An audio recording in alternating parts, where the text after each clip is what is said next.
நம்முடைய அரசு பள்ளியில் படிக்கின்ற மாணவர்களுக்கு மாண்புமிகு புரட்சித் தலைவி அம்மா அவர்கள் விஞ்ஞான கல்வி கிடைக்க வேண்டும், அறிவுபூர்வமான கல்வி நம்முடைய மாணவர் சமுதாயம் கிடைக்க வேண்டும். பெரும்பாலும் அரசு பள்ளியில் படிக்கின்ற மாணவர்கள் ஏழை குடும்பத்தைச் சேர்ந்தவர்கள், நடுத்தர குடும்பத்தைச் சேர்ந்தவர்கள்.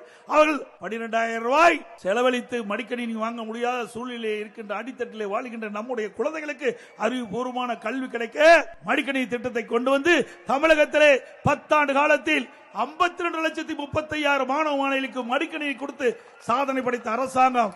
சுமார் 7,300 கோடி ரூபாய் இதற்காக செலவழித்தோம். இந்த ஆட்சி பொறுப்பேற்ற பிறகு தொடர்ந்து வலியுறுத்தினோம். நீங்கள் அனைத்து இந்திய அண்ணா திராவிட முன்னேற்றங்களை ஆட்சியிலே கொண்டு வர திட்டம் என்ற ஒரே காரணத்திற்காக நம்முடைய மாணவருடைய திறமையான மாணவர்களை உருவாக்கக்கூடிய லேப்டாப் திட்டத்தை நிறுத்திவிட்டீர்கள். அதை தொடர்ந்து வழங்க வேண்டும் என்று சட்டமன்றத்தில் பிரதான எதிர்க்கட்சி என்ற முறையில் வலியுறுத்தினோம். பொது வழியிலே பேசினோம், ஊடகத்தின் வாயிலாக, பத்திரிகையின் வாயிலாக தெரிவித்தோம். 4 ஆண்டு காலம் திரு ஸ்டாலின் அவர்கள் கண்டுகொள்ளவே இல்லை. இன்றைக்கு மக்களுடைய செல்வாக்கை இழந்து விட்டார். நடைபெறுகின்ற சட்டமன்ற பொதுத் தேர்தலில் தோல்வி அடைந்து விடும் என்ற தோல்வி பயத்திலே இன்றைக்கு அறிவித்திருக்கின்றார்.